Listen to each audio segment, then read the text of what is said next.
Hello everyone, welcome to knowledge point.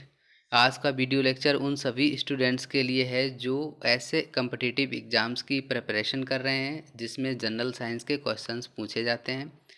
आज के lecture में हम डिस्कस करेंगे फिजिक्स के वन लाइनर फॉर्मेट में क्वेश्चंस। और हाँ, अगर आपने हमारे चैनल को अभी तक सब्सक्राइब नहीं किया है तो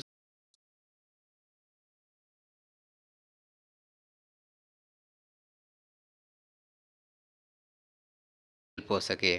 तो चलिए स्टार्ट करते हैं आज का वीडियो लेक्चर। शक्ति का मात्रक है वाट। इलेक्ट्रिकल पावर हो या मैकेनिकल पावर हो, दोनों को हम मेजर करते हैं वाट में। अनदर यूनिट ऑफ पावर क्या हो सकती है? दूसरे शक्ति का मात्रक क्या हो सकता है? शक्ति को कैसे मेजर कर सकते हैं? कार्य अपॉन समय। तो यहाँ से क्या निकल के आएगा आपका? जूल पर सेकेंड। तो जो शक्ति है, शक्ति का मात्रक वाट भी होता है और जूल पर सेकेंड भी होता है। विद्युत शक्ति की इकाई है वाट और यू कैन से जूल पर सेकेंड। बल का मात्रक है न्यूटन। कार्य का मात्रक है जूल। आवृत्ति को मापा जाता है हर्ट्ज में। चालक की वैद्युत प्रतिरोधकता की इकाई है ओम मीटर। ये कैसे निकलती है? देखिए आप, रेजिस्टेंस इक्वल्स टू क्या होता है? R equals to rho L upon A. Rho क्या है यहाँ पे? रो है आपकी वैद्युत प्रतिरोधकता। तो रो इक्वल्स टू क्या आ जाएगा? R into A upon L. R का मात्रक, रेजिस्टेंस का मात्रक क्या होता है? ओम। एरिया का मात्रक क्या होता है? Metre square. लेंथ का मात्रक मीटर, तो मीटर से मीटर कैंसिल हो जाएगा। तो क्या आ गया यहाँ पे? यहाँ पे निकल के आ जाएगा आपका ओम मीटर। तो वैद्युत प्रतिरोधकता की इकाई क्या है? ओम मीटर।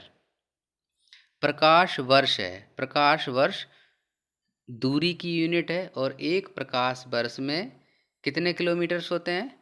एक लाइट ईयर में होते हैं आपके 9.461 इंटू 10⁻12 किलोमीटर्स। प्रकाश वर्ष आपकी दूरी की इकाई है। पारसेक तारों संबंधी दूरियां मापने का मात्रक बराबर है। एक पारसेक है, पारसेक भी दूरी की इकाई है और एक पारसेक इक्वल टू होता है आपका 3.25 लाइट ईयर्स के बराबर। मीन्स 3.25 प्रकाश वर्ष में कितनी डिस्टेंस होगी? 1 पारसेक के बराबर डिस्टेंस होगी। माप की वह इकाई जिसे 0.39 से गुणा करने पर इंच प्राप्त होता है। आंसर है सेंटीमीटर। ये क्वेश्चन गलत तरह से लिखा हुआ है, इसको आप ऐसे करेक्ट कर सकते हैं। माप की वह इकाई जिसमें, या आप कह सकते हैं 0.39 से जब आप इंच को मल्टीप्लाई करेंगे तो आपको क्या मिलेगा? सेंटीमीटर मिलेगा। तो माप की वह इकाई बताइए जब क्या किया जाए? इंच में 0.39 का मल्टीप्लाई कर दिया जाए। ठीक है, इसको इस तरह से आप करेक्ट कर लीजिए। 6 फीट लंबे व्यक्ति की ऊंचाई नैनोमीटर में व्यक्त कीजिए। अच्छा, कैसे कर सकते हैं? आपके पास क्या दिया है? 6 फीट टाल एक व्यक्ति है। 1 फुट में कितने मीटर होते हैं?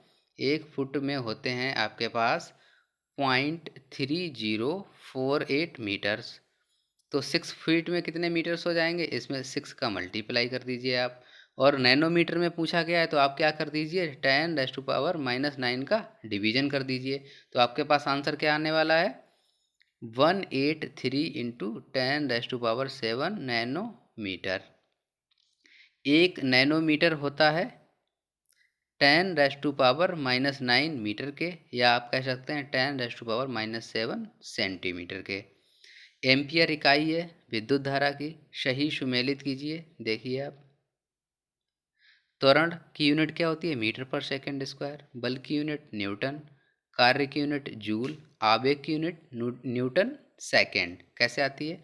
आवेग P इक्वल्स टू क्या होता है? M into V. और M को क्या लिख सकते हैं? F equal to M A से, M इक्वल टू क्या आ जाएगा? F अपान ए। तो यहाँ रख दीजिए आप F upon A into V। तो F का मात्रक क्या है? न्यूटन, फोर्स न्यूटन होता है, अपॉन क्या आ जाएगा? मीटर इंटू सेकेंड स्क्वायर, क्योंकि जो आपका एक्सीलरेशन है उसकी यूनिट क्या होगी? मीटर पर सेकेंड स्क्वायर, इंटू क्या था आपका? वी की यूनिट क्या है? मीटर पर सेकेंड। अब देखिए होगा, मीटर से मीटर कैंसिल आउट हो गया, सेकेंड से सेकेंड कैंसिल आउट हो गया, तो क्या बचा? Newton second. आवेग का मात्रक क्या आ गया? Newton second. द्रव्यमान का मात्रक किलोग्राम, दाब का मात्रक पास्कल होता है, और साथ में अन्य मात्रक क्या होते हैं दाब के? पास्कल। एक पास्कल इक्वल्स टू ये भी होता है 1 न्यूटन पर मीटर स्क्वायर, को भी एक क्या कहते हैं? एक पास्कल कहते हैं। और एक साथ ही साथ दाब का मात्रक बार भी होता है, तो एक पास्कल बराबर कितना होता है? 10⁻⁻5 बार। एटमॉस्फेरिक प्रेशर की बात करें तो एक बार इक्वल्स टू होता है आपका एक एटमॉस्फेरिक प्रेशर के बराबर होता है, और ये जो एक एटमॉस्फेरिक प्रेशर है ये इक्वल्स टू होता है 1 किलोग्राम पर सेंटीमीटर स्क्वायर प्रेशर के। और टॉर्क के टर्म्स में बात करें तो 1 ATM इक्वल्स टू होता है आपका 760 टॉर। तो ये सारे यूनिट जो टॉर, वार, पास्कल, किलोग्राम पर सेंटीमीटर स्क्वायर, न्यूटन पर मीटर स्क्वायर, किसके मात्रक हैं ये सारे आपके दाब के मात्रक हैं। सुमेलित कीजिए। वाट शक्ति का मात्रक है। नॉट समुद्री जहाज की जो गति होती है उसको नॉट में मेजर करते हैं, और 1 नॉट इक्वल्स टू होता है 1.852 किलोमीटर पर आवर। तो नॉट जो है आपका किसका मात्रक है? समुद्री जहाज की गति का मात्रक है, और एक नॉट इक्वल्स टू होता है आपका 1.852 किलोमीटर पर आवर। इसके बाद देखिए आप, नॉटिकल मील। नॉटिकल मील क्या है? ये आपकी ओशियंस में डिस्टेंस को मेजर करने में नॉटिकल मील का यूज़ करते हैं, और 1 नॉटिकल माइल आपका इक्वल टू होता है 1 nautical mile equals to 1.852 kilometre के बराबर होता है। इसके बाद देखिए आप, कैलोरी ऊष्मा का मात्रक है। वोल्ट विभवांतर का मात्रक है। वोल्ट विभवांतर या विभव। उच्च वेग मैक। मैक क्या है? मैक वेग की यूनिट है या वेलोसिटी की यूनिट है। जब वेग बहुत ज़्यादा हाई होता है तो उसको मैक के टर्म्स में रिप्रेजेंट करते हैं, और एक मैक इक्वल्स टू होता है आपका 1234.8 किलोमीटर पर आवर। इसको अगर आप मीटर पर सेकेंड में कन्वर्ट करना चाहते हैं तो आप क्या कीजिए, 5/18 का मल्टीप्लाई कर दीजिए सिंपली। सुमेलित उच्च वेग मैग हो गया। एंगस्ट्रॉम किसकी यूनिट है? लाइट की वेवलेंथ की या तरंग दैर्ध्य की। एक हॉर्स पावर में कितने वाट होते हैं? 746 वाट होते हैं। जूल ऊर्जा से उसी तरह संबंधित है जैसे पास्कल संबंधित है। जूल ऊर्जा से कैसे संबंधित है? ऊर्जा की यूनिट क्या होती है? जूल। तो पास्कल किसकी यूनिट है? दबाव की या दाब की यूनिट है। एक माइक्रोन बराबर है, एक माइक्रोन बराबर होता है आपका 10⁻⁻6 मीटर के। एक माइक्रोन प्रदर्शित करता है, देखिए आप, 10⁻⁻6 मीटर कह दो आप इसको, या 10⁻⁻4 सेंटीमीटर कह दो आप।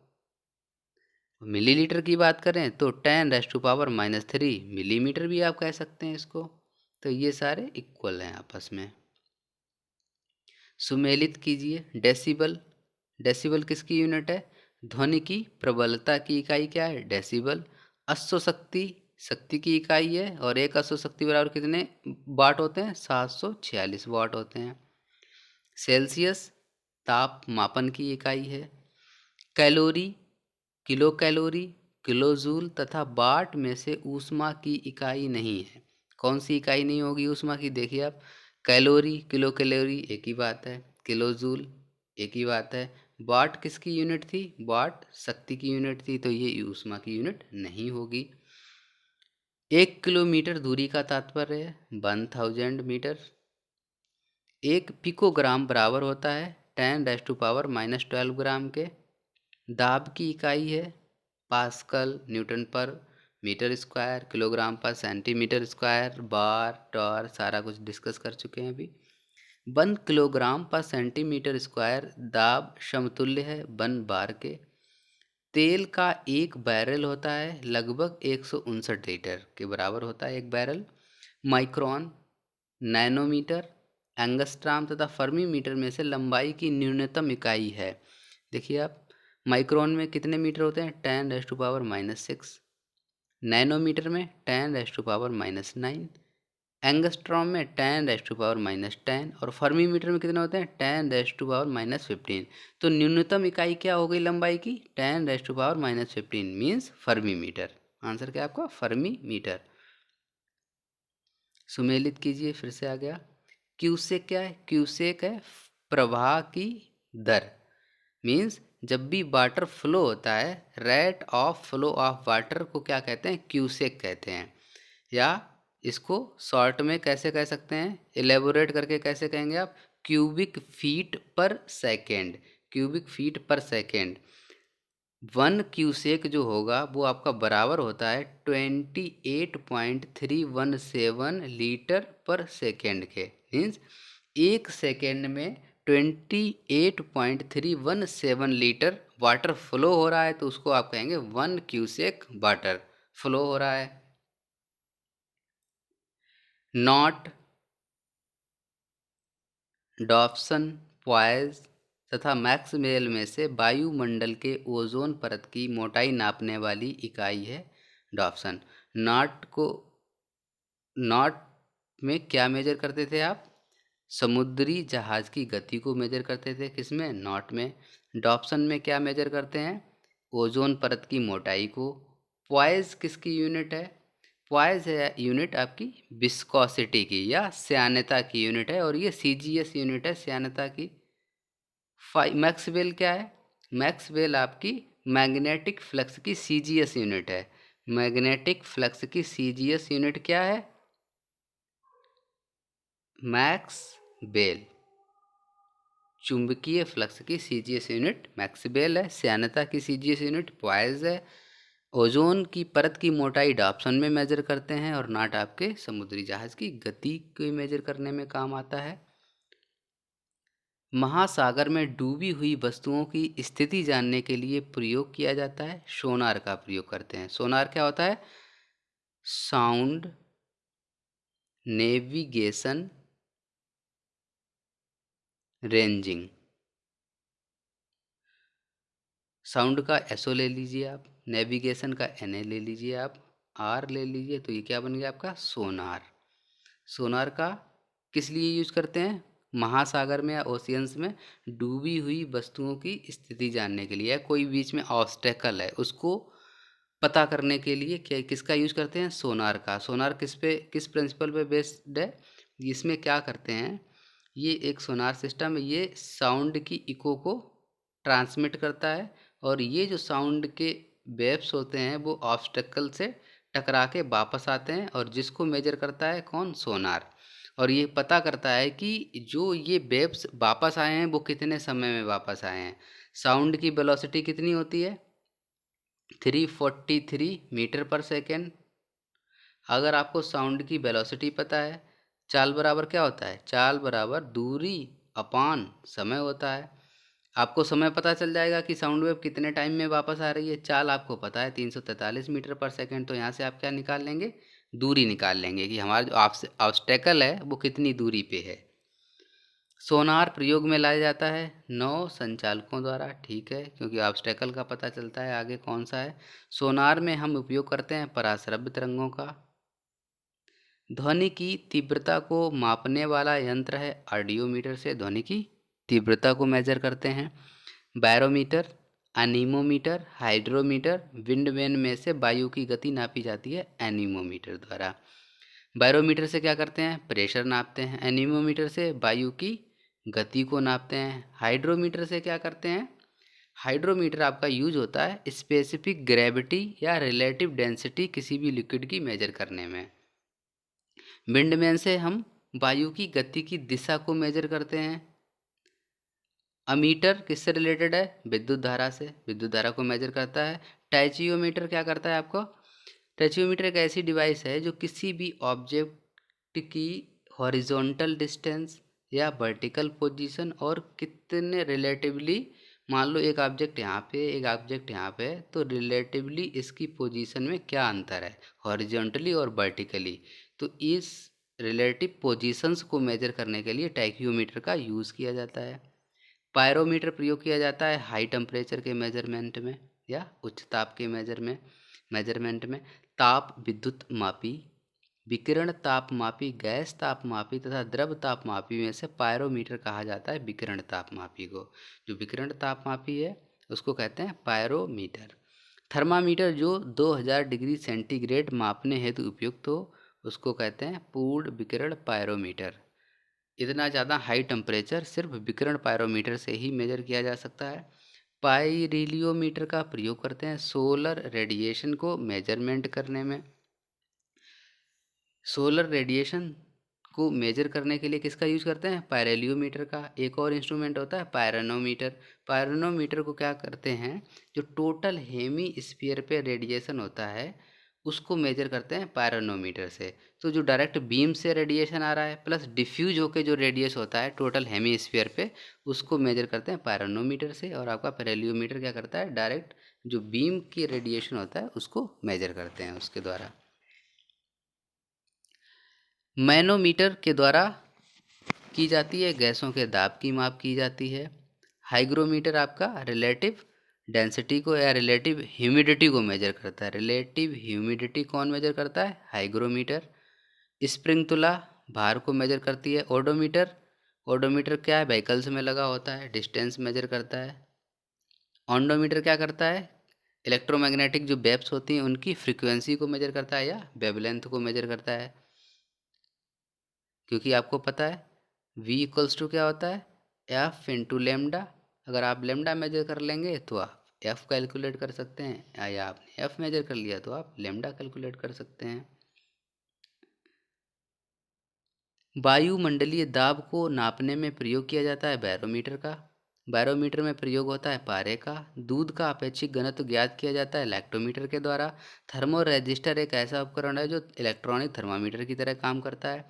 स्टेथोस्कोप से हार्ट बीट सुनने के लिए यूज किया जाता है। स्टेथोस्कोप डॉक्टर के पास होता है ना, जिससे क्या करता है? हार्ट की बीट को सुना जाता है। स्फिग्मोमैनोमीटर से ब्लड प्रेशर मेजर किया जाता है। कैरोटोमीटर से सोने की जो गोल्ड होता है उसकी प्योरिटी को मेजर करते हैं। लक्स मीटर से प्रकाश की तीव्रता को मेजर करते हैं। लाइट की इंटेंसिटी को लक्स मीटर से मेजर करते हैं। रक्त दाब नापने के यंत्र का नाम है स्फिग्मोमैनोमीटर। रडार उपयोग में आता है रेडियो तरंगों द्वारा वस्तुओं की स्थिति को ज्ञात करने में। ये सेम तरीके से क्या करता है? रडार कैसे करते हैं? जो रेडियो तरंगें होती हैं उनको सेंट करके और उनके जो रिफ्लेक्शन का जो टाइम है, रिफ्लेक्ट होके वापस आने का जो टाइम है, उस प्रिंसिपल पे बेस्ड ये काम करता है रडार। हिम नदी की चाल, जनसंख्या वृद्धि, भूकंप की तीव्रता तथा पृथ्वी के अंदर का तापमान में से रिक्टर पैमाने पर मापा जाता है। रिक्टर पैमाने पर हम मापते हैं भूकंप की तीव्रता। रिक्टर पैमाना मापने के लिए प्रयोग होता है भूकंपीय लहरों का। सुमेलित कीजिए। सेल्सियस रिलेटेड है आपका टेम्परेचर से, किलोवाट आवर इलेक्ट्रिसिटी से। आर एच गुणांक होता है आपका ब्लड से रिलेटेड, आर एच फैक्टर होता है ना, ब्लड से रिलेटेड होता है। रिक्टर पैमाना आपका भूकंप से रिलेटेड होता है। ताप वह पैमाना है जिसमें ऋणात्मक मान नहीं होता है। केल्विन, केल्विन पैमाने में ऋणात्मक मान नहीं होता है। भूकंप मापी यंत्र है सीस्मोग्राफ। सीस्मोग्राफ रिकॉर्ड करता है भूचाल को, ऊंचाई। अल्टीमीटर प्रतिरोध, ओम। फायदोमीटर समुद्र की गहराई। अल्टीमीटर ऊंचाई। बायरोग्राफ रिलेटेड है आपका वायुमंडलीय दाब से। मैनोमीटर दबाव से। कार्ब्यूरेटर आंतरिक दहन इंजन से रिलेटेड है। कार्डियोग्राम आपका हृदय की गति से रिलेटेड है। सीस्मोमीटर आपका भूकंप की तीव्रता से रिलेटेड है। फोनोमीटर का प्रयोग करते हैं किसमें? ध्वनि की तीव्रता एवं स्पंदन आवृत्ति के मापन में। झूठ का पता लगाने वाला यंत्र कौन सा है? पॉलीग्राफ या लाई डिटेक्टर। भी कहते हैं इसको। आपने देखा होगा क्रिमिनल्स का लाई डिटेक्टर टेस्ट होता है, तो ये वही इंस्ट्रूमेंट है जिसको यूज़ किया जाता है झूठ का पता लगाने में। और ये कैसे पता लगाता है झूठ का? एक्चुअल में ये मेजर करता है हार्ट बीट को, और जो आपकी स्किन होती है, स्किन के ऊपर जो एक इलेक्ट्रिक फील्ड जनरेट होता है, उसको मेजर करता है। और झूठ जब इंसान बोलता है तो उस समय इन सारे पैरामीटर्स में क्या वेरिएशन होता है? किस में वेरिएशंस होगा? जो ब्लड का फ्लो है उसमें वेरिएशंस होगा, हार्ट बीट में वेरिएशन होगा, पल्स रेट में वेरिएशन होगा। तो ये सारे बहुत सारे मल्टीपल पैरामीटर्स को मेजर करता है, उस हिसाब से आउटपुट देता है कि कोई व्यक्ति झूठ बोल रहा है या सही बोल रहा है। लेकिन ये 100% ऑथेंटिक नहीं है। कुछ रिसर्चर्स कहते हैं कि ये 90% तक ऑथेंटिक है या सही रिजल्ट देता है। कुछ लोगों का मानना है कि ये 70% तक ही सही रिजल्ट्स देता है लाई डिटेक्टर। 30% केसेस में ये फेल हो जाता है। और इसको जो काफ़ी ज़्यादा एक्टिव लोग होते हैं, एक्टिव इन द सेंस जो बहुत बड़े क्रिमिनल्स होते हैं, वो इसको चीट भी कर सकते हैं। मीन्स वो इतने काम होके झूठ बोलेंगे कि मशीन को पकड़ में नहीं आएगा। साधारण यंत्र किसी व्यक्ति की सहायता करता है कम बल का प्रयोग करके उतनी ही मात्रा में काम करने में। मीन्स कोई भी इंस्ट्रूमेंट होता है वो क्या करता है कि कम एफर्ट लगा के ज़्यादा काम करने में उपयोग होता है। एक व्यक्ति एक संवेदनशील तराजू पर खड़ा है। यदि वह गहरी सांस अंदर लेता है तो तराजू की रीडिंग कैसी होगी? कम हो जाएगी। वॉशिंग मशीन का कार्य अपकेंद्रण के सिद्धांत पे काम करता है। प्रक्षालन मशीन अपकेंद्रीकरण के सिद्धांत पर आधारित है।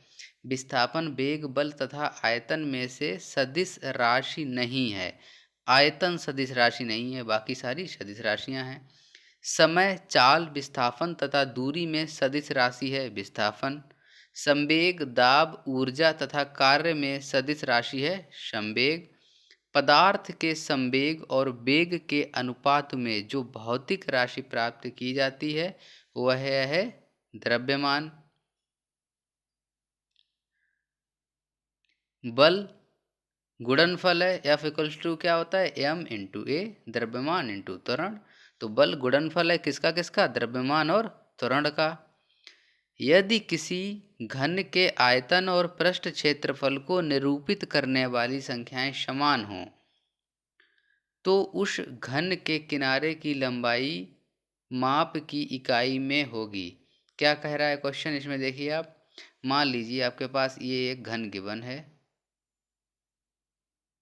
जिसकी लेंथ या सारे डायमेंशन सेम ही होंगे, घन है तो x है। तो अब देखिए आप, किसी घन का आयतन, आयतन क्या हो जाएगा इसमें?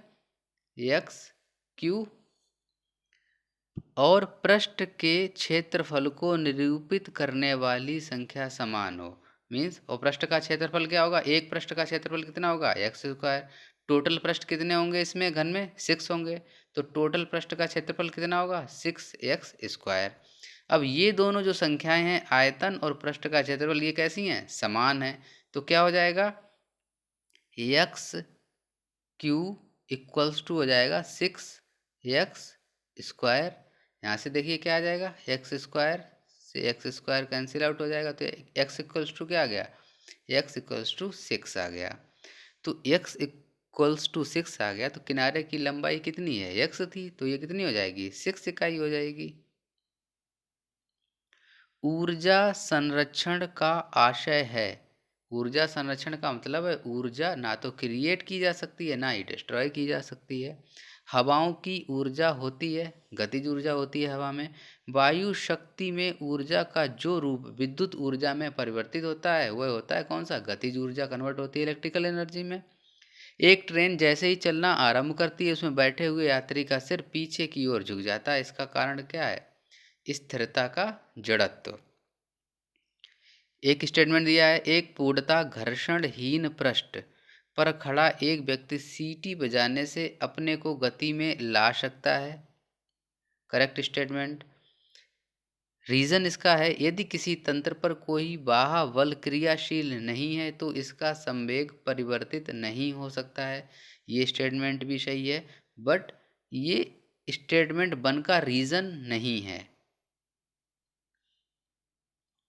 सड़क पर चलने की अपेक्षा बर्फ पर चलना कठिन होता है क्योंकि बर्फ में सड़क की अपेक्षा घर्षण बल कम होता है। भरी हुई गाड़ी को चलाने में उसे चलायमान रखने के लिए आवश्यक ताकत से अपेक्षाकृत अधिक ताकत से धक्का देना पड़ता है, क्योंकि जब गाड़ी एक बार चल पड़ती है तो घर्षण बल कितना होता है, कम हो जाता है। गाड़ी खड़ी होती है तो घर्षण बल ज़्यादा होता है। एक मनुष्य स्थिर नाव में 5 मीटर प्रति सेकंड की चाल से कूदा और नाव 0.5 मीटर प्रति सेकंड की चाल से खिसकी। नाव का द्रव्यमान मनुष्य के द्रव्यमान का है। देखिए इस केस में क्या होगा, संवेग कंजर्व रहेगा। संवेग क्या होता है, m1 v1 equals to m2 into v2। m1 क्या है, m1 आपको पता नहीं है। v1 कितना था, 5 मीटर पर सेकेंड। m2 कितना है, यू डोंट नो। v2 कितना है, 0.5। अब क्या पूछा गया आपसे, देखिए आप, नाव का द्रव्यमान मनुष्य के द्रव्यमान का। तो ये है आपकी नाव। नाव का द्रव्यमान कितना मान लिया आपने, m2। स्पीड थी 0.5। नाव हो गई आपकी ये, मनुष्य हो गया आपका ये। तो अब आपको निकालना है m2/m1। m2/m1 क्या आएगा, 5/0.5 कितना आ जाएगा, 10। तो मनुष्य का द्रव्यमान कितना हो गया, देखिए आप, नाव का द्रव्यमान मनुष्य के द्रव्यमान का कितना, 10 गुना हो जाएगा। यदि एक ट्रक, एक कार और एक मोटरसाइकिल की गतिज ऊर्जाएं समान हैं, यदि समान अवरोधक बल लगाए जाएं तो वे क्रमशः एक्स, वाई और जेड दूरी पर रुकते हैं। तो इस केस में क्या होगा, गतिज ऊर्जा समान है, समान बल लगाया गया, तो जो दूरी होगी उनकी रुकने की वो भी इक्वल होगी आपस में, X equals to Y equals to Z. एक व्यक्ति कार में जो विराम में बैठा है, सड़क से कार के 4 पहियों में से प्रत्येक पर प्रतिक्रिया आर है। जब कार सीधी समतल सड़क पर चलेगी तो अग्र पहियों में से प्रत्येक पर प्रतिक्रिया आर कितनी होगी, पहले से कुछ कम हो जाएगी। दो समान द्रव्यमानों की वस्तुओं की गतिज ऊर्जाओं का अनुपात 4:9 है। उनके वेगों का अनुपात होगा, गतिज ऊर्जा क्या होती है, k equals to half mv²। तो यहाँ से v1/v2 का अगर रेशियो निकालना हो तो क्या निकलेगा, √k1/k2।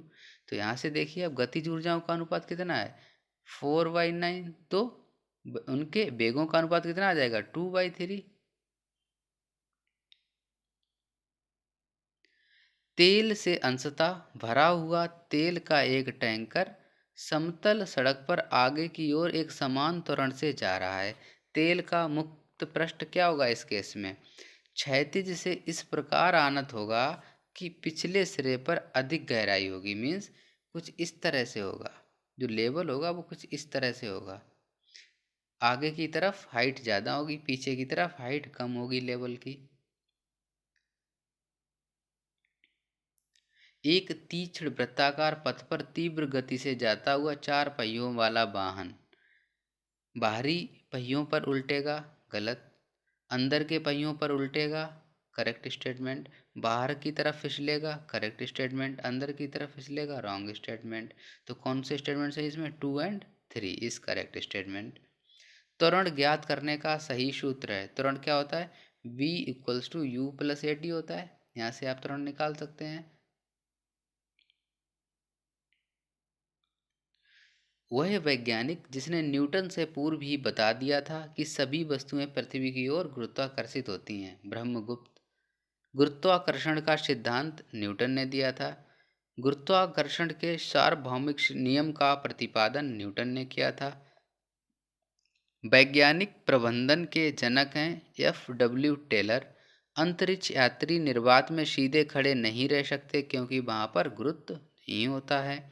अंतरिक्ष यान जो चक्कर लगा रहा है से एक सेब छोड़ा जाता है तो वह अंतरिक्ष यान के साथ साथ उसी गति की स्पीड से या उसी गति से गतिमान बना रहेगा। पीसा की झुकी हुई मीनार गिर नहीं जाती है क्योंकि पीसा की मीनार का जो गुरुत्व केंद्र है, गुरुत्व केंद्र से जाने वाली जो ऊर्ध्वाधर लाइन है वो उसके तल के अंदर रहती है। यदि पृथ्वी और सूर्य की दूरी जो उसके स्थान पर दोगुनी होती है तो सूर्य द्वारा पृथ्वी पर गुरुत्वाकर्षण बल जो पड़ता है वह होता, मीन्स पृथ्वी और सूर्य के बीच की जो डिस्टेंस है अगर उसको डबल कर दिया जाए तो सूर्य द्वारा पृथ्वी पर जो गुरुत्वाकर्षण बल पड़ रहा है वो कितना हो जाएगा, वो चौथाई रह जाएगा। जब कोई वस्तु ऊपर से गिराई जाती है तो उसका भार जो है वो अपरिवर्तित रहता है, भार में कोई चेंजेस नहीं आते हैं। लकड़ी, लोहे व मोम के समान आकार के टुकड़ों को समान ऊंचाई से पृथ्वी पर गिराया जाता है तो सभी टुकड़े एक साथ ही पृथ्वी पर पहुंचेंगे। हवा में लोहे और लकड़ी की समान भार की गेंद को समान ऊंचाई से गिराने पर लकड़ी की गेंद बाद में गिरेगी और लोहे की गेंद पहले गिरेगी। दो गेंदें ए कामा बी क्रमशः 10 किलो व 1 किलोग्राम की हैं, उन्हें 20 मीटर की ऊंचाई से एक साथ गिराया जाता है तो इस केस में दोनों गेंदें एक साथ ही पृथ्वी पर पहुंचेंगी। कथन है चंद्रमा पर मानव का वजन पृथ्वी की तुलना में 1/6 रहता है। रीजन है इसका कि चंद्रमा पर पृथ्वी की तरह गुरुत्वाकर्षण नहीं है। पहला स्टेटमेंट करेक्ट है, 1/6 रहता है, लेकिन दूसरा स्टेटमेंट सही नहीं है। किसी पिंड का भार ध्रुवों पर सर्वाधिक होता है, करेक्ट स्टेटमेंट। ध्रुवों पर भार जो होता है वो सर्वाधिक होता है। मानव शरीर का भार ध्रुवों पर अधिकतम होता है। गुरुत्व के अधीन ब्रह्मावस्था से मुक्त रूप से गिरने वाले किसी कण के मामले में समय t विस्थापन d का विवरण प्रदर्शित करने वाला रेखा चित्र है। देखिए आप क्या दिया गया है, गुरुत्व के अधीन ब्रह्मावस्था से मुक्त रूप से गिरने वाले किसी कण के मामले में, ब्रह्मावस्था से गिर रहा है कोई भी कण, इसमें समय t और विस्थापन d में एक रिलेशन दिया गया है, जो रिलेशन आपको बताना है किस तरह का होगा। तो देखिए आप इस केस में क्या होगा,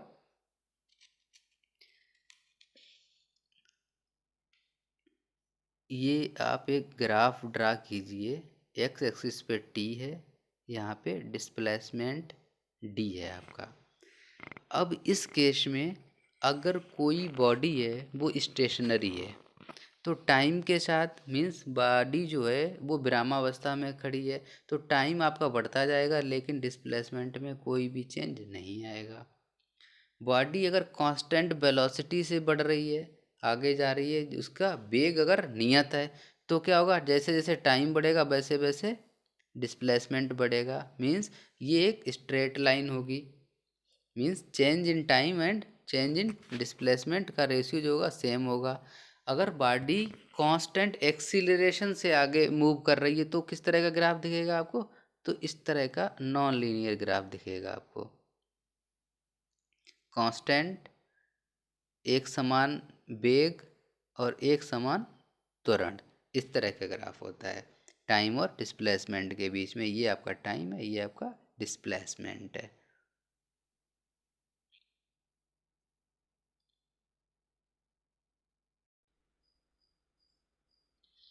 एक ऊंची इमारत से एक गेंद 9.8 मीटर पर सेकेंड स्क्वायर के समान त्वरण के साथ गिराई जाती है।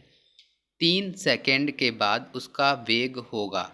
देखिए क्या फार्मूला लगेगा इसमें, v equals to u plus A T. तो यहाँ पे क्या है, ऊंची इमारत है और गिराई जाती है तो मीन्स जो उसकी इनिशियल वेलोसिटी होगी वो कितनी होगी, 0 होगी। त्वरण कितना दिया है, 9.8 मीटर पर सेकेंड स्क्वायर।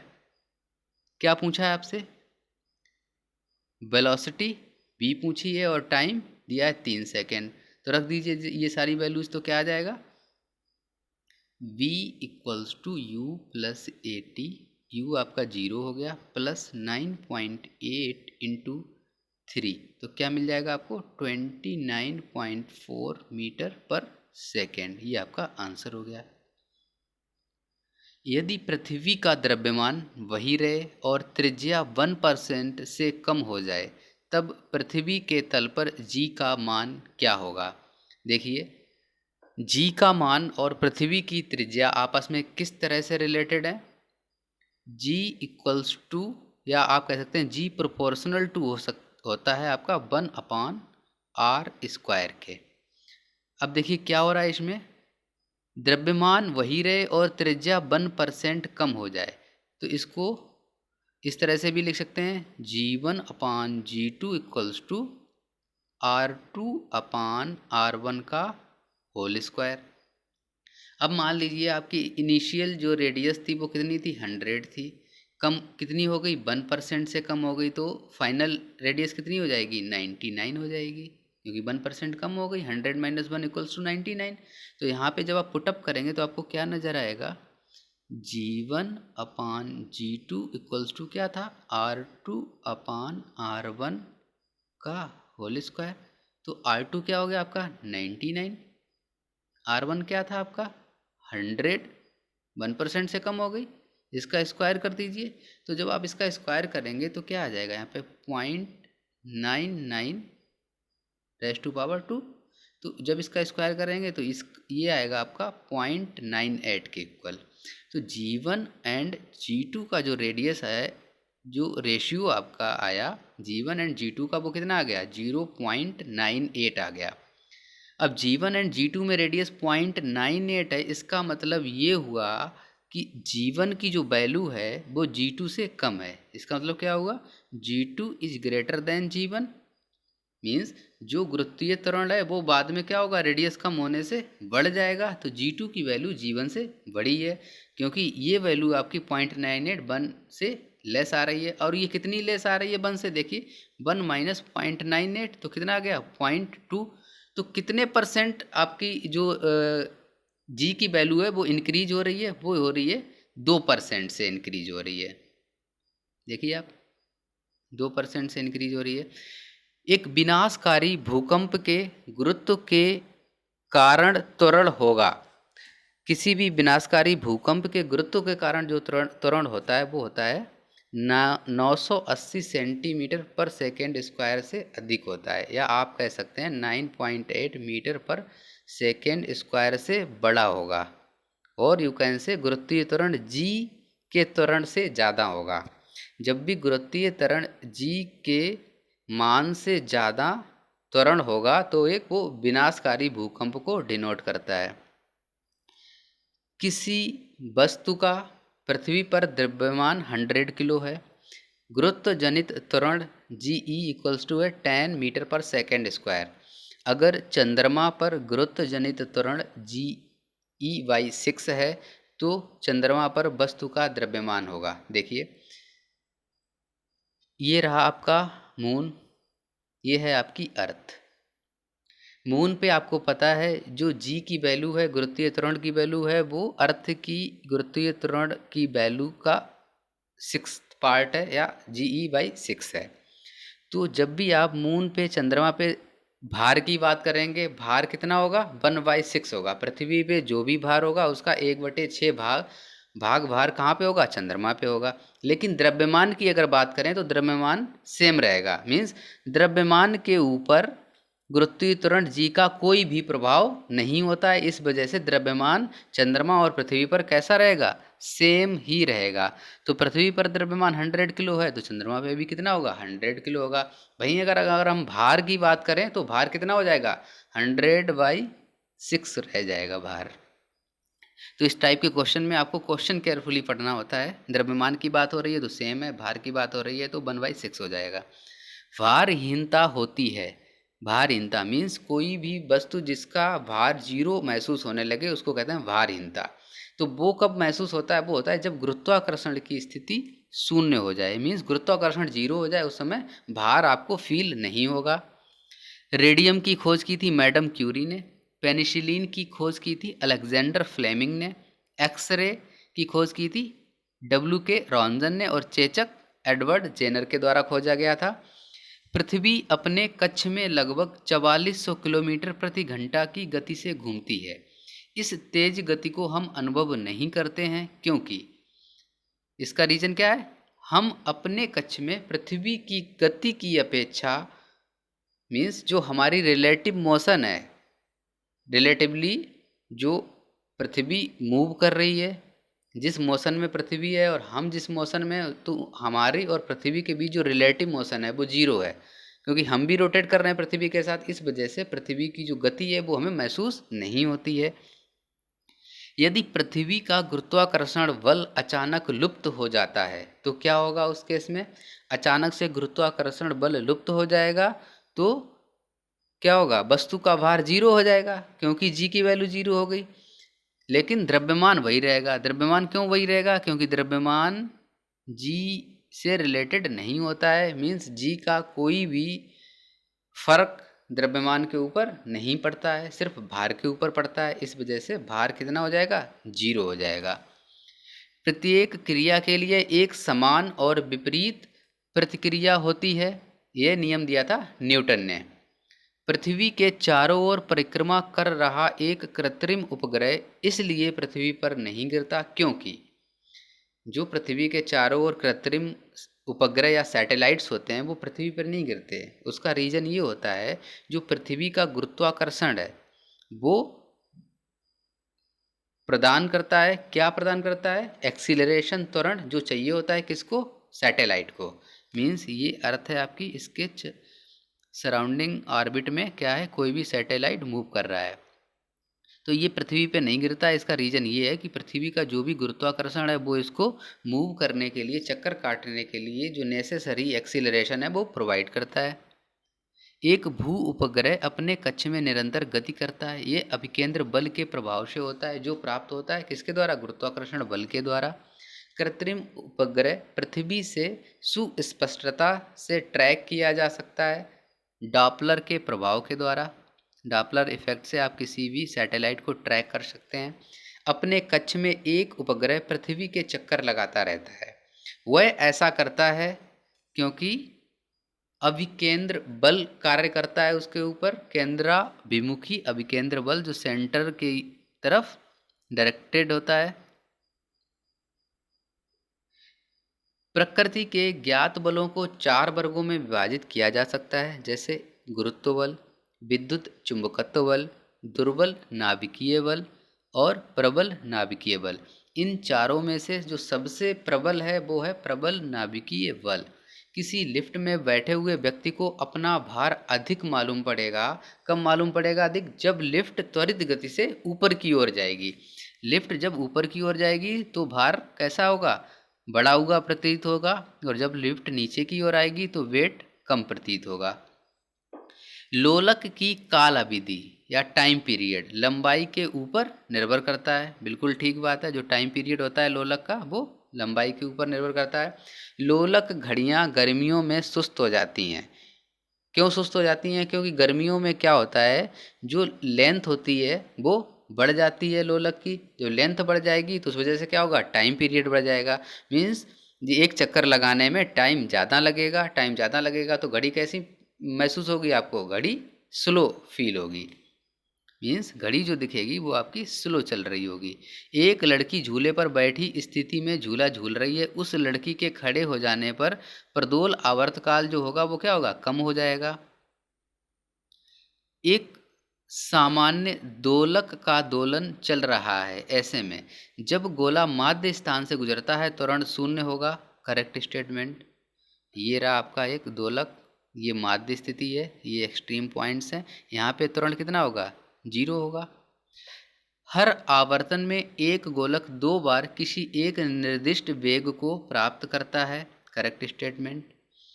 दोलन के दौरान जब गोला चरम स्थिति पर पहुंचता है, यहाँ पर उसके गति और त्वरण दोनों शून्य हो जाते हैं। ये रॉन्ग है, गति शून्य हो जाती है बट त्वरण शून्य नहीं होता है। सामान्य दोलक का दोलन आयाम समय के साथ साथ कम होता जाता है। करेक्ट स्टेटमेंट, क्योंकि एनर्जी कम होती जाती है। तो कौन कौन से स्टेटमेंट करेक्ट है आपके, 1, 2 and 4। Third statement is wrong. Pendulum घड़ी तीव्र गति से चल सकती है। कब चलेगी, पेंडुलम घड़ी तीव्र गति से चल रही है, इसका मतलब क्या हुआ, टाइम पीरियड लेस है आपका। टाइम पीरियड कम होने के लिए एल कितना होना चाहिए, कम होना चाहिए। और एल कब कम होता है, मीन्स लेंथ कब कम होती है, लेंथ कम होती है किसी भी तरह से ये वायर क्या हो जाए, कंप्रेस हो जाए। और ये कब होता है, ये शीतकाल में होता है, मीन्स जब टेम्परेचर डाउन होता है उस समय ये कंप्रेस होता है वायर, तो इसकी लेंथ कम हो जाती है। इसकी लेंथ कम होने की वजह से टाइम पीरियड कम हो जाता है और घड़ी आपकी फास्ट मूव करती हुई दिखती है। पृथ्वी का पलायन वेग है 11.2 किलोमीटर पर सेकेंड। अगर किसी वस्तु को 8 किलोमीटर प्रति सेकेंड के वेग से अंतरिक्ष में फेंका जाए तो क्या होगा, वो वापस पृथ्वी पर आ जाएगी। अगर आप क्या करें 11.2 किलोमीटर पर सेकेंड की स्पीड से ज़्यादा तेज गति से किसी भी वस्तु को पृथ्वी से फेंक देंगे तो क्या होगी, वो स्केप हो जाएगी, मीन्स पृथ्वी के वातावरण से बाहर चली जाएगी। बट अगर इससे कम स्पीड है तो वो वापस पृथ्वी पे आ जाएगी। चंद्रमा पर वायुमंडल नहीं होने का क्या कारण है। चंद्रमा पर वायुमंडल ना होने का प्रमुख कारण जो है कि जो गैस के अणु होते हैं उनके बीच जो वर्ग माध्य मूल वेग होता है, वर्ग माध्य मूल वेग जो है वो कैसा है, वो वहाँ के पलायन वेग से कम है। मीन्स जो, देखिए आप एक्चुअल में क्या होता है मैं बताता हूँ आपको। ये रहा आपका मून। अब यहाँ से किसी भी एलिमेंट को स्केप करने के लिए कितनी स्पीड चाहिए, पलायन वेग के बराबर चाहिए। मीन्स कोई भी एलिमेंट या पार्टिकल चंद्रमा पे अगर अपनी स्पीड पलायन वेग से ज़्यादा कर लेगा तो क्या होगा, वो स्केप कर जाएगा, कहाँ से, चंद्रमा के एटमॉस्फेयर से स्केप कर जाएगा। अब यहाँ पे जो वायुमंडल के पार्टिकल्स होते हैं इनकी जो स्पीड होती है या कह लें जो वर्ग माध्य मूल वेग होता है वो पलायन वेग से भी ज़्यादा होता है। पलायन वेग से ज़्यादा होता है क्या, वर्ग माध्य मूल वेग। तो इस वजह से क्या होते हैं, वो पार्टिकल्स जो होते हैं वो एटमॉस्फेयर से स्केप हो जाते हैं। मीन इस वजह से चंद्रमा पे कोई भी वातावरण या एटमॉस्फेयर नहीं पाया जाता है क्योंकि सारे पार्टिकल्स स्केप हो जाते हैं या पलायन कर जाते हैं। वर्षा की बूंद की गोलाकार आकृति का कारण है पृष्ठ तनाव। द्रव बूंद की संकुचित होकर न्यूनतम क्षेत्र घेरने की प्रवृत्ति का भी कारण क्या है, पृष्ठ तनाव। नैनो द्रव्यों का सर्वाधिक महत्वपूर्ण गुण होता है घर्षण। तेल जल के तल पर फैल जाता है, क्यों, इसका कारण है क्योंकि तेल का जो पृष्ठ तनाव है वो पानी से कम होता है, इसी वजह से तेल क्या होता है, पानी के तल पे फैल जाता है। मिट्टी का तेल पानी के ऊपर तैरता रहता है क्योंकि मिट्टी के तेल का जो घनत्व होता है वो पानी के घनत्व से कम होता है। साबुन के बुलबुले के अंदर का जो दाब होता है वो वायुमंडलीय दाब से अधिक होता है। अगर उल्टा हो जाएगा, वायुमंडलीय दाब ज़्यादा होगा तो बुलबुला क्या होगा, फूट जाएगा।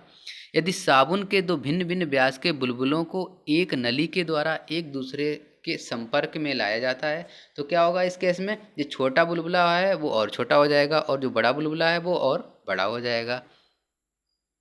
जब किसी साबुन के बुलबुले को आवेशित किया जाता है तो बुलबुला का जो आकार है वो और बढ़ जाएगा या बुलबुले की त्रिज्या बढ़ जाती है। एक ही पदार्थ से बने चार तार जिनकी विमाएं नीचे दी गई हैं अलग अलग बार एक ही भार से खींचे जाते हैं तो अधिकतम धैर्य वृद्धि होगी।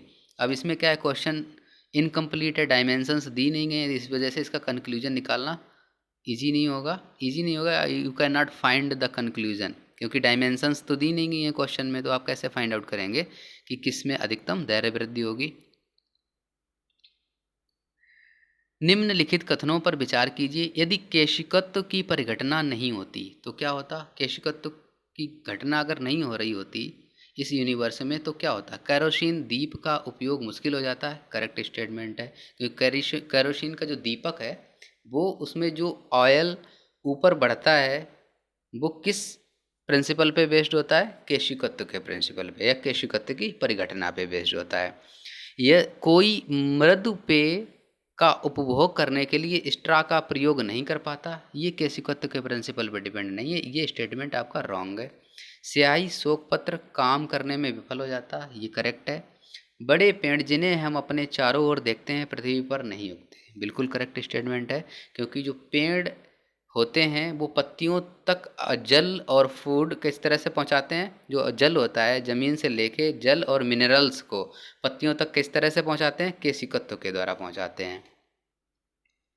केशिकत्व एकमात्र कारण नहीं है। पौधों की जड़ों से जल के इसके बड़ समूह तक बढ़ने के लिए मीन्स जो भी पत्तियां होती हैं, पत्तियों तक जो जल पहुंचता है पौधों में, वो किसके द्वारा पहुंचता है, केशिकत्व के द्वारा।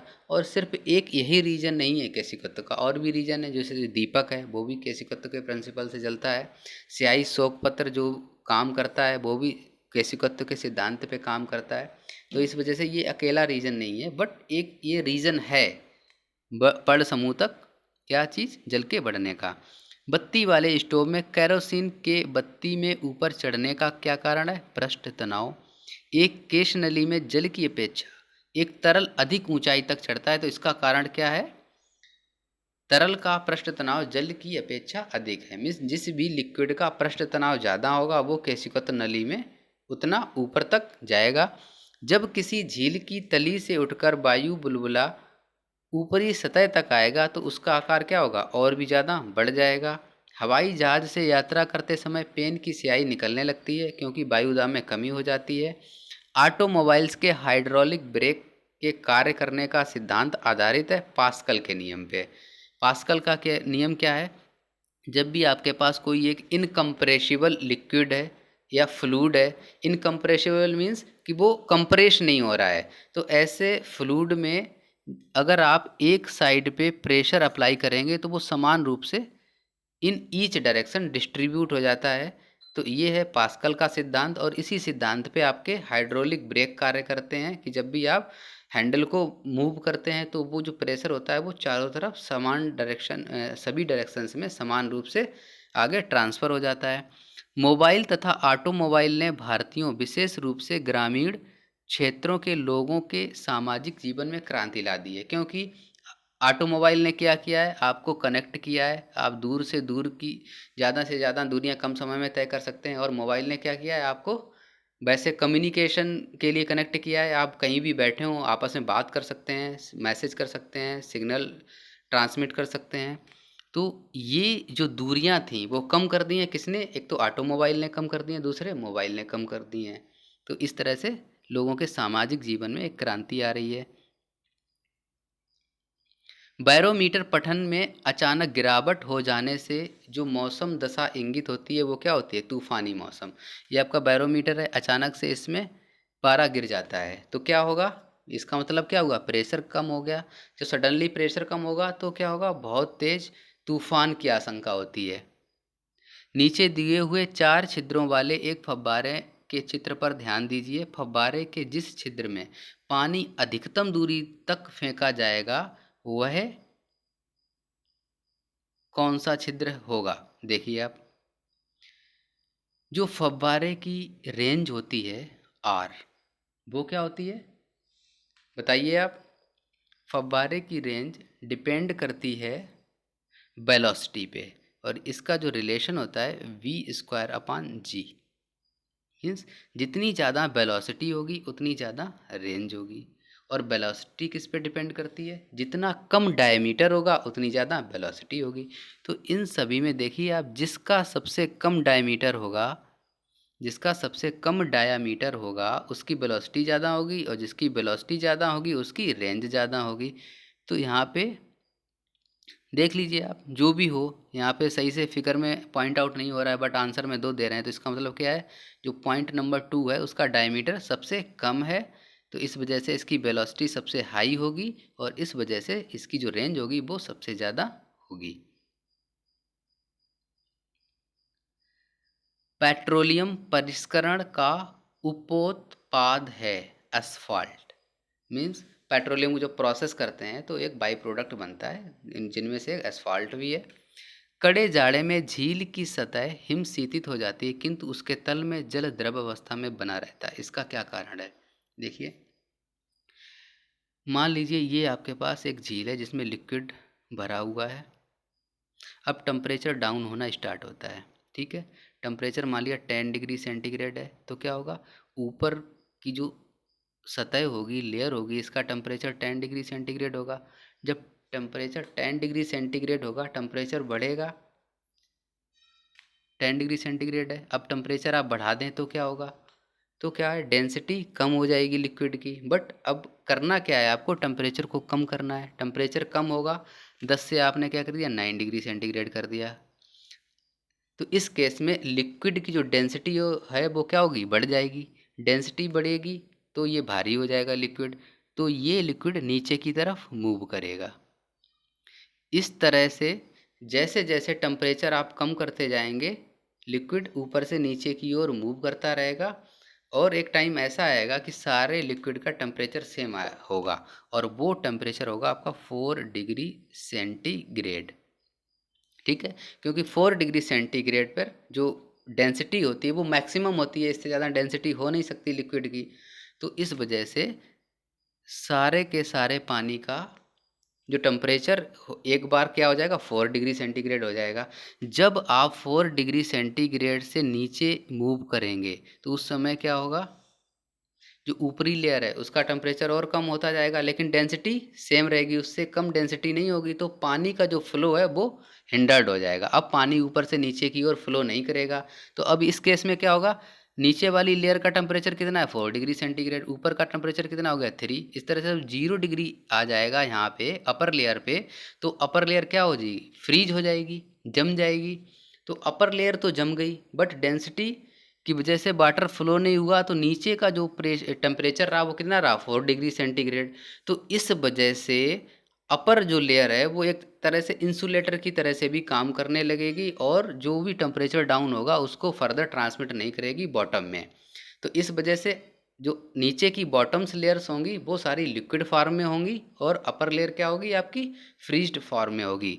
तो इस वजह से जो भी जलीय जीव हैं वो जीवित रहते हैं सर्दी के मौसम में भी, क्योंकि लोअर लेयर्स में लिक्विड ही रहता है, वाटर जो होता है लिक्विड फॉर्म में होता है, और अपर लेयर ही अकेली फ्रीज होती है। नेक्स्ट क्वेश्चन देखिए आप, बर्फ जमी झील के अंदर मछलियां जीवित रहती हैं। हाँ जीवित रहती हैं, क्योंकि अपर लेयर ही जमती है और नीचे तो लिक्विड फॉर्म ही होता है। वस्तु की मात्रा बदलने पर अपरिवर्तित रहेगा घनत्व। पानी का आपेक्षिक घनत्व सर्वाधिक होता है 4 डिग्री सेंटीग्रेड पर। जल का अधिकतम घनत्व होता है 4 डिग्री सेंटीग्रेड पर, या 273 प्लस 4 डिग्री कितना हो गया, 277 डिग्री केल्विन पर। लोहे का एक गोला पारद पर तैरता है किंतु पानी में डूब जाता है। लोहे का आपेक्षिक घनत्व पारद के आपेक्षिक घनत्व से अधिक होता है। देखिए आप, लोहे का एक गोला पारद पर तैरता है, लोहे का गोला पारद पर तैर रहा है, इसका मतलब है लोहे का जो घनत्व है वो पारद के घनत्व से कम है। बट रीजन में क्या दिया गया है, लोहे का घनत्व पारद के अपेक्षित घनत्व से अधिक होता है। इस वजह से स्टेटमेंट ए तो करेक्ट है, but reason R is not correct. लोहे की कील पारे पर तैरती रहती है जबकि वह पानी में डूब जाती है। क्यों, क्योंकि लोहे का जो घनत्व होता है वो पानी से अधिक होता है, इस वजह से पानी में डूब जाती है। बट लोहे का घनत्व पारे से कम होता है, इसलिए पारे पे तैरती रहती है। एक सुई पानी में डूब जाती है जबकि लोहे का बना जहाज पानी पर तैरता रहता है। ये इसलिए होता है कि पानी जो सुई के द्वारा आप पानी हटाया जाएगा, तो जो सुई का अपेक्षित घनत्व होगा वो ज़्यादा होगा, और पानी हटे हुए पानी का अपेक्षित घनत्व कम होगा, इस वजह से क्या होगा, डूब जाएगी सुई। लोहे की सुई पानी की सतह पर तैरती रहती है, इसका रीजन क्या है, पृष्ठ तनाव के कारण।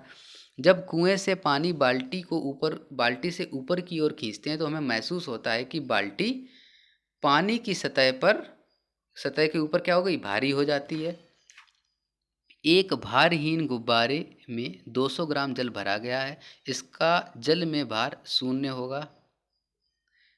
मथने के पश्चात क्रीम का दूध से पृथक होने का कारण है अपकेंद्रीय बल।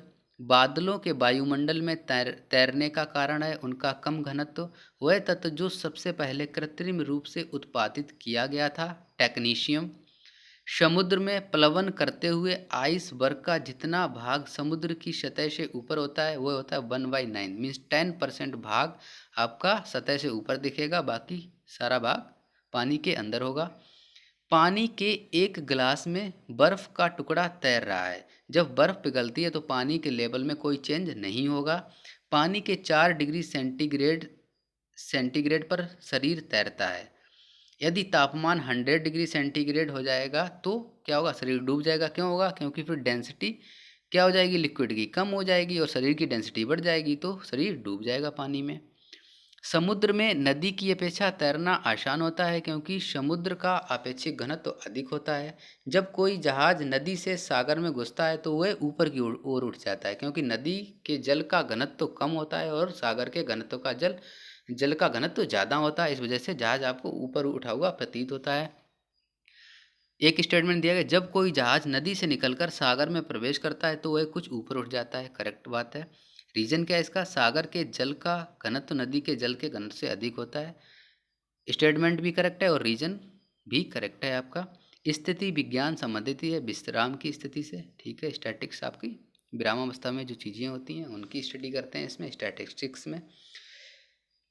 एक वह विकिरण जिसमें ऊर्जा प्रति क्वांटम सर्वाधिक होती है। 200 से लेकर 280 नैनोमीटर के बीच का जो विकिरण होता है उसमें ऊर्जा सबसे अधिक होती है। सौर विकिरण दिखता है लगभग 400 से लेकर 700 नैनोमीटर की रेंज में दिखता है। दृश्य प्रकाश का दैर्घ्यमान प्रसार होता है 390 से लेकर 780 नैनोमीटर के बीच में। मानव आँख दृश्य प्रकाश के जिस तरंग दैर्घ्य के लिए सर्वाधिक सुगराई होती है वो है 5500 एंगस्ट्राम। मीन्स इस एंगस्ट्राम की तरंग दैर्घ्य के लिए मानव की जो आँख है वो सबसे ज़्यादा सुगराई होती है। मीन्स सबसे ज़्यादा देख सकती है उसको। प्रकाश विकिरणों की प्रकृति होती है। प्रकाश का जो रेडिएशन होता है वो लाइट, आप कह सकते हैं वेव एंड पार्टिकल, दोनों पे बेस्ड होता है। मीन्स आप पार्टिकल नेचर भी होता है और वेव नेचर भी होता है प्रकाश का। प्रकाश सीधी रेखा में चलता प्रतीत होता है क्योंकि प्रकाश का जो तरंग दैर्घ्य है वो बहुत छोटी होती है। कॉस्मिक किरण, प्रकाश, इलेक्ट्रॉन तथा पराध्वनि तरंग में वह जिसका वेग अधिकतम होता है, प्रकाश का वेग सबसे ज़्यादा होता है। प्रकाश का शून्य अवकाश में वेग लगभग 3 × 10⁸ मीटर पर सेकंड होता है। प्रकाश का वेग अधिकतम होता है निर्वात में और सबसे कम होता है कांच के बीच जाते हुए। सूर्य के प्रकाश को धरती की सतह पर तक पहुंचने में समय लगता है 8.5 मिनट का। प्रकाश तरंगों के वायु से कांच में जाने पर जो वेरिएबल प्रभावित होता है वो होता है तरंग दैर्घ्य और वेग। मीन्स जो प्रकाश की वेलोसिटी है वो चेंज हो जाएगी और वेवलेंथ चेंज हो जाएगी जब भी वायु से कांच में जाएगा प्रकाश।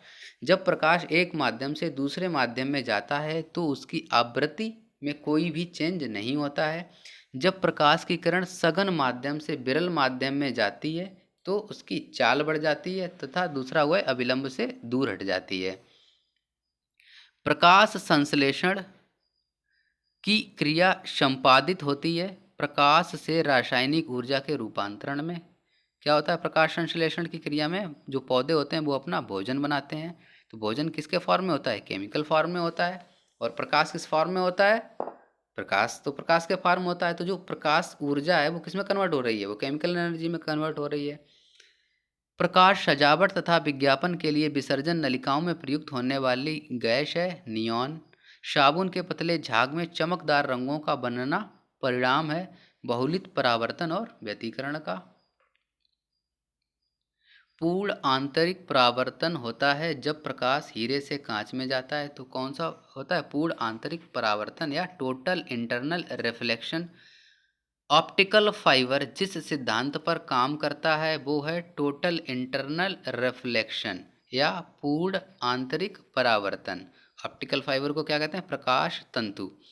प्रकाश ऊर्जा का ऑप्टिकल फाइबर में संचरण होता है टोटल इंटरनल रिफ्लेक्शन या पूर्ण आंतरिक परावर्तन के द्वारा। वह परिघटना जिसका उपयोग ऑप्टिकल फाइबर में किया जाता है सेम पूर्ण आंतरिक परावर्तन। तंतु प्रकाशिकी संचार में संकेत प्रवाहित होता है प्रकाश की तरंग के रूप में।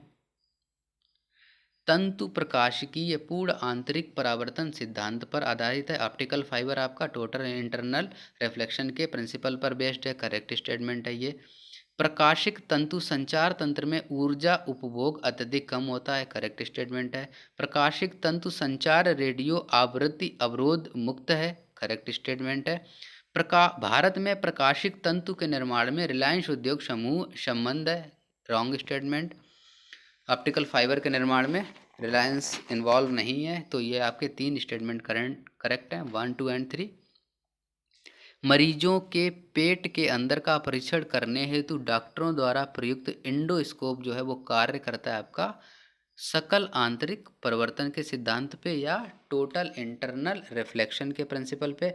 मृग मरीचिका या मृग तृष्णा का मेन कारण क्या है? Total internal reflection.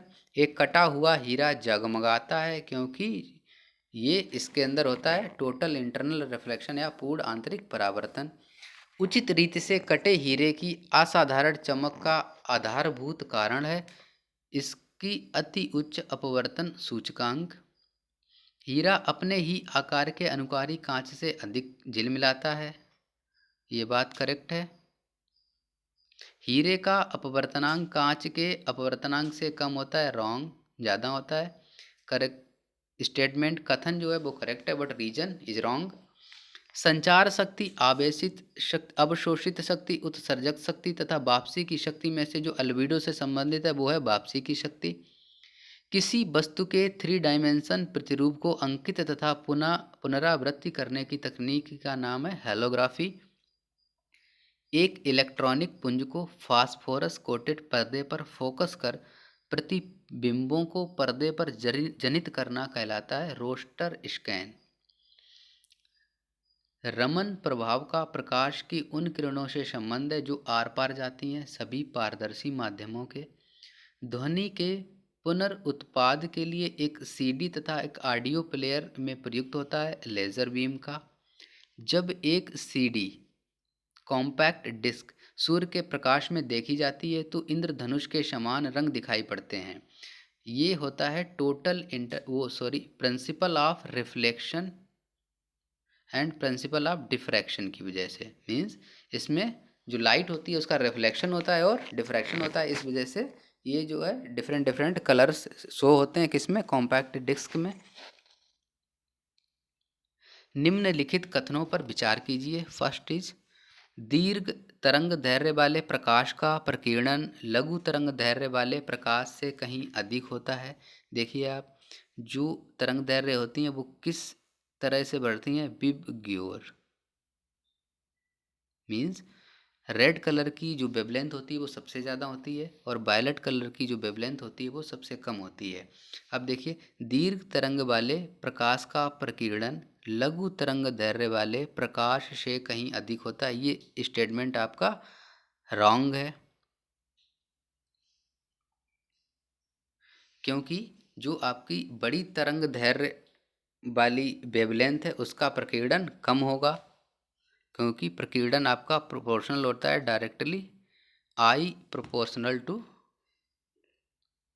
1/λ⁴। मीन्स जितनी वेवलेंथ कम होगी प्रकीर्णन उतना ज़्यादा होगा। जल में दृश्य प्रकाश की गति निर्वात में गति का 0.95 होती है। रॉन्ग। रेडियो तरंगे द्रुतगामी दोलायमान वैद्युत धाराओं से उत्पन्न होती हैं। करेक्ट। अतिचालन वाहनों का पता लगाने के लिए पुलिस डॉपलर के परावर्तित लघु रेडियो तरंगों का प्रभाव का उपयोग करती है। करेक्ट। तो 3 और 4 आपके स्टेटमेंट करेक्ट हैं, 1 एंड 2 इज रॉन्ग। स्टेटमेंट दिया है एक चलचित्र में पूरी फिल्म के एक सिरे से दूसरे सिरे तक सामान्यतः 24 फ्रेम प्रति सेकंड प्रतिक्षेपित किए जाते हैं। करेक्ट है। आँख की रेटिना पर निर्मित प्रतिबिंब उद्दीपन हटाने के बाद 0.1 सेकंड तक बना रहता है। ये स्टेटमेंट रॉन्ग है। कथन सही है आपका। दूरदर्शन के संकेत एक निश्चित दूरी के बाद नहीं मिलते क्योंकि पृथ्वी की जो सतह है वो वक्राकार है तो लाइन ऑफ साइट से एंटीने हट जाते हैं। एक एंटीना यहाँ लगा हुआ है, एक एंटीना यहाँ लगा हुआ है तो इसकी लाइन ऑफ साइट से वो थोड़ा सा हटा हुआ लगेगा, तो इस वजह से ये आपको जो रिसीवर है वो आपका रिसीव नहीं कर पाएगा सिग्नल को। दृष्टि पटल रेटिना पर जो चित्र बनता है वह वस्तु से छोटा और उल्टा होता है।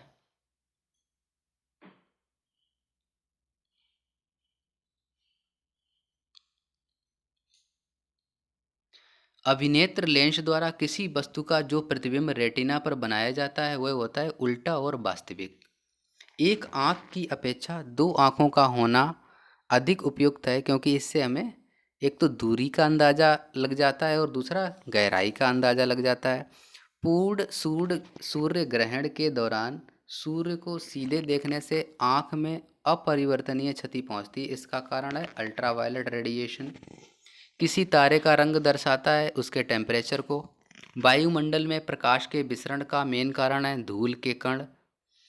यदि मैजेंटा और पीले रंग के दो वृत्त एक दूसरे को काटते हैं तो प्रतिच्छेदित रंग क्षेत्र का रंग लाल होगा, करेक्ट है।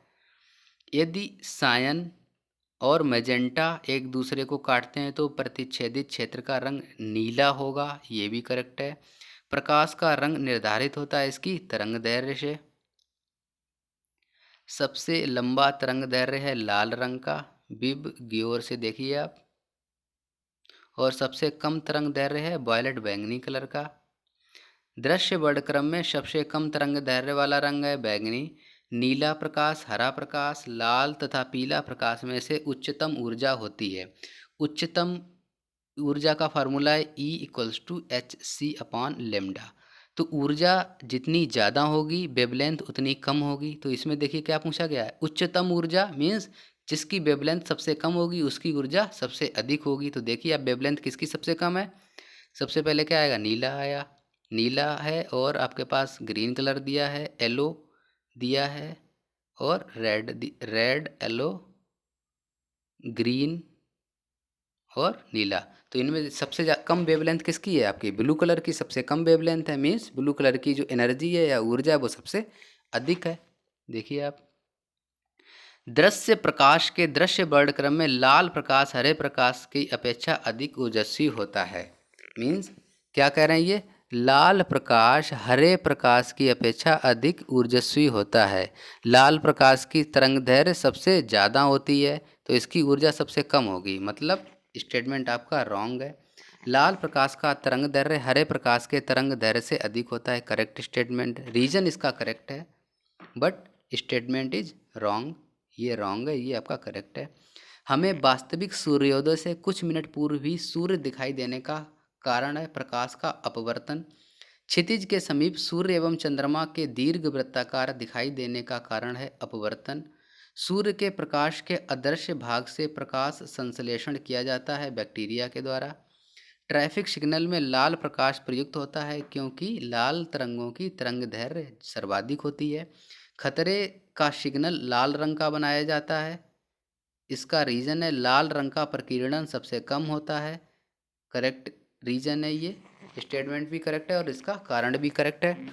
Cobalt oxide, cupric oxide, ferric oxide तथा निकिल ऑक्साइड में से वह जो कांच को गहरा नीला रंग प्रदान करता है वो है कोबाल्ट ऑक्साइड। आकाश नीला लगता है क्योंकि नीले रंग की जो नीले रंग का कलर होता है उसके जो पार्टिकल्स होते हैं उनका सबसे ज़्यादा क्या होता है, स्कैटरिंग सबसे ज़्यादा होती है नीले रंग की। इस वजह से आकाश जो है हमें कैसा दिखाई देता है, नीले रंग का दिखाई देता है। आपने पढ़ा था बिब गियोर, तो नीले रंग का जो प्रकीर्णन है वो सबसे ज़्यादा होता है, इस वजह से आकाश का रंग क्या होता है, नीला दिखाई देता है। खतरे के संकेतों के लिए लाल प्रकाश का प्रयोग किया जाता है, क्यों, क्योंकि लाल प्रकाश का प्रकीर्णन सबसे कम होता है। आकाश के नीले दिखने का कारण प्रकाश का कम प्रकीर्णन है, रॉन्ग। इंद्रधनुष के 7 रंगों का कारण प्रकाश का प्रकीर्णन है, रॉन्ग। सूर्योदय के समय सूर्य लाल दिखने का कारण है प्रकाश का प्रकीर्णन, करेक्ट। मीन्स जो इंद्रधनुष जो दिखता है लाल रंग का उसका रीजन है मेन रिफ्लेक्शन की वजह से दिखता है आपको। और तो इसमें कौन कौन से स्टेटमेंट आपके सही हैं, only 3 statement, third statement is correct, first is wrong. इसमें ये गलत आंसर दिया है आपका, only third statement is correct. सूर्यास्त तथा सूर्योदय के समय सूर्य के लाल रंग का प्रतीत होने का कारण है प्रकाश का प्रकीर्णन। अंतरिक्ष यात्री को आकाश का रंग काला दिखाई देता है। जब अधिक ऊंचाई पर वायुयान से आकाश को देखेंगे तो भी आपको काला रंग का दिखेगा। समुद्र नीला प्रतीत होता है क्योंकि आकाश के परावर्तन तथा जल के कणों द्वारा जो प्रकाश के कण होते हैं उनका प्रकीर्णन होता है। तो इन दोनों कारणों की वजह से जो समुद्र है वो हमें नीला दिखाई देता है। घास हमें हरी रंग की दिखाई देती है क्योंकि जो घास होती है वो क्या करती है, हरे प्रकाश को हमारी आंखों पर परावर्तित करती है। प्रसारी विश्व की संकल्पना आधारित है डॉपलर के प्रभाव पर। मान लीजिए पृथ्वी से पश्चगामी हो रहे एक रॉकेट यान की लाल प्रकाश के वेग 2/10 है। रॉकेट यान में स्थित यात्रियों को जो प्रकाश नीला दिखाई दे रहा है वह पृथ्वी पर स्थित प्रेक्षकों को कैसा दिखाई देगा, वो पीले रंग का दिखाई देगा। कार में पीछे के यातायात के दृश्यावलोकन के लिए उत्तल दर्पण का प्रयोग किया जाता है। दाढ़ी बनाने में अवतल दर्पण को यूज करते हैं। धूप से बचने के लिए छाते में रंग संयोजन जो सबसे उचित है, ऊपर उजला होना चाहिए और नीचे काला होना चाहिए। खगोलीय दूरदर्शी से बना प्रतिबिंब काल्पनिक और बड़ा होता है। जब दो समानांतर समतल दर्पणों के बीच में कोई वस्तु रख दी जाती है तो बनने वाले प्रतिबिंबों की संख्या अनंत होती है। प्रकाश के एक बिंदु स्रोत को दो समानांतर समतल दर्पणों के मध्य रखने पर अनंत प्रतिबिंब बनेंगे। जब किसी एक दर्पण को आप थीटा के कोण से घूर्णित करेंगे तो परावर्तित किरण का घूर्णन 2 थीटा होगा। एक स्टेटमेंट दिया गया है, यातायात संकेतों पर जड़ी हुई कांच की छोटी छोटी मणिकाएं उन पर प्रकाश पड़ने पर तेजी से चमकने लगती हैं। करेक्ट स्टेटमेंट है। इसका रीजन दिया गया है, प्रकाश पूर्णतः परावर्तित होता है जब आपतन का कोण एक निश्चित क्रांतिक कोण से अधिक हो जाता है एवं अपेक्षाकृत सघन माध्यम से गुजरता हुआ प्रकाश एक अपेक्षाकृत विरल माध्यम से परावर्तित होता है। तो ये रीजन आपका बिल्कुल करेक्ट है, स्टेटमेंट भी करेक्ट है और रीजन भी करेक्ट है। प्रकाश में 7 रंग होते हैं। रंगों के अलग करने का तरीका है प्रिज्म के द्वारा। इंद्रधनुष के रंगों का सही क्रम है नीला, हरा और पीला। जब धूप की वर्षा की बूंदें जब धूप पर क्या होता है वर्षा जब धूप वर्षा की बूंदों पर गिरती है तो इंद्रधनुष बनता है। इसके लिए जो भौतिक घटनाएं जिम्मेदार हैं, कौन कौन सी घटनाएं जिम्मेदार हैं, एक तो होता है परिक्षेपण, दूसरा होता है अपवर्तन, तीसरा होता है आंतरिक परावर्तन। मीन्स कौन कौन से फिनोमिना हो गए इसमें, एक तो हो गया इंटरनल रेफ्लेक्शन, दूसरा कौन सा हो गया रिफ्रैक्शन, तीसरा कौन सा हो गया डिस्पर्जन। नीला, हरा, पीला तथा लाल रंग में से इंद्रधनुष के मध्य में दिखाई देता है हरा रंग। इंद्रधनुष के दोनों सीमांत बड़पट होते हैं बैगनी और लाल। इसके लिए आप याद रख लीजिए इंद्रधनुष के लिए बिब ग्योर। देखिए आप बैंगनी और लाल आपके कौन से कलर हो गए, सीमांत कलर हो गए। और मध्य में कौन सा आएगा आपका, ग्रीन कलर आएगा। ग्रीन कलर देखिए आप, 3 इधर से छोड़िए 3 इधर से, ग्रीन कलर बीच में आ गया। इसके बाद एक कथन दिया गया है आपको, एक छड़ी को जल में तिरछी स्थिति में डुबोया जाता है। यदि बगल से देखा जाए तो छड़ी छोटी और जल की सतह पर झुकी हुई प्रतीत होती है। ये स्टेटमेंट सही है। छड़ी से आने वाला प्रकाश जल अणुओं से प्रकीर्णित होकर छड़ी के छोटी एवं झुकी होने का आभास देता है। ये रीजन गलत है बट स्टेटमेंट करेक्ट है आपका।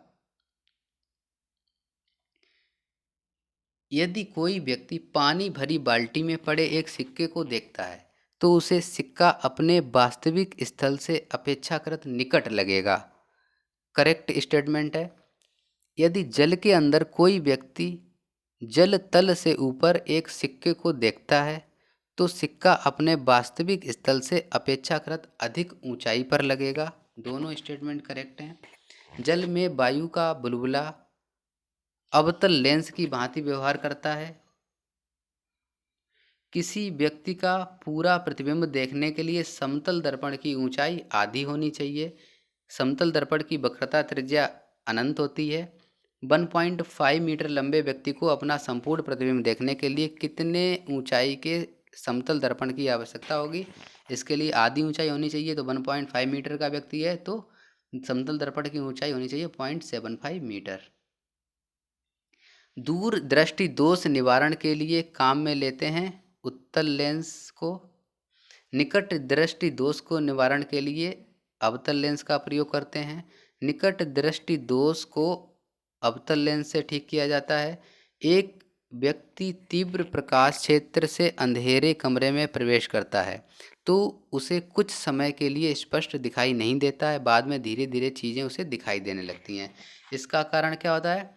पुतली के आकार में परिवर्तन, रेडॉप्शन तथा विरंजक व पुनः विरचन होना, आँखों का अंधेरे के प्रति कुछ समय में अनुकूलित होना।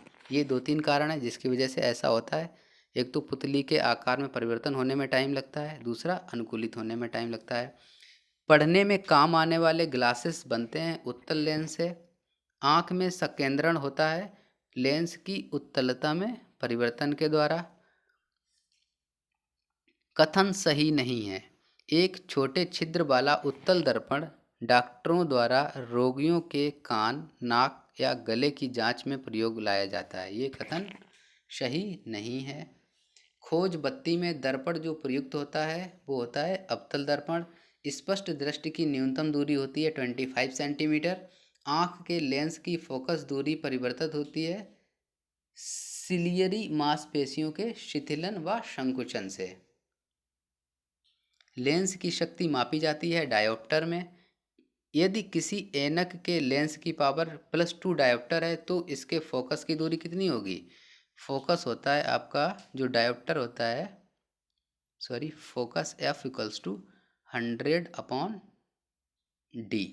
तो डायोप्टर कितना डायोप्टर है? 2 डायोप्टर है तो कितनी हो जाएगी? 50 सेंटीमीटर। धूप के चश्मे की पावर होती है, धूप का चश्मा आपका 0 डायोप्टर का होता है। कैमरे का द्वारक और कपाट गति का जो संयोग अधिकतम उद्भाषण होने देगा वह है f22 एंड 1/60। आँख की रेटिना की परंपरागत कैमरा के जिस भाग से तुलना की जा सकती है वह है फिल्म।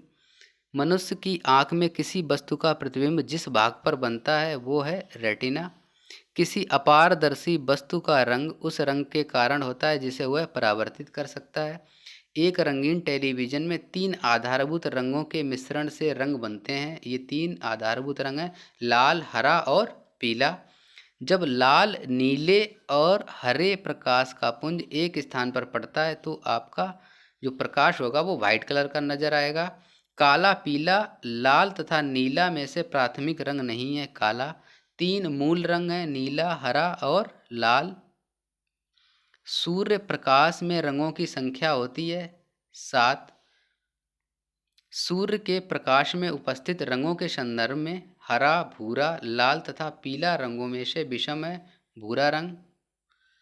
निम्नलिखित परिघटनाओं पर विचार कीजिए। गोधूलि से सूर्य का अमाप, उषा काल में सूर्य का रंग, उषा काल में चंद्रमा का दिखना, आकाश में तारों का टिमटिमाना, आकाश में ध्रुव तारे का दिखना। उपर्युक्त में से दृष्टि भ्रम हैं। कौन कौन से दृष्टि भ्रम है? देखिए, गोधूलि से सूर्य का अमाप, ये भी दृष्टि भ्रम है। उषा काल में सूर्य का रंग रेड कलर का जो लगता है वो भी दृष्टि भ्रम है आपका। तीसरा है उषा काल में चंद्रमा का दिखना, ये रॉन्ग है, ये दृष्टि भ्रम नहीं है। चौथा स्टेटमेंट है आकाश में तारों का टिमटिमाना, ये भी दृष्टि भ्रम है। टिमटिमाते प्रतीत होते हैं लेकिन एक्चुअल में ऐसा नहीं होता है। आकाश में ध्रुव तारे का दिखना, ये रॉन्ग है, ध्रुव तारे का दिखना दृष्टि भ्रम नहीं है। तो कौन कौन से दृष्टि भ्रम हो गए आपके? 1, 2 and 4। 1, 2 and 4, third and fifth are not दृष्टि भ्रम।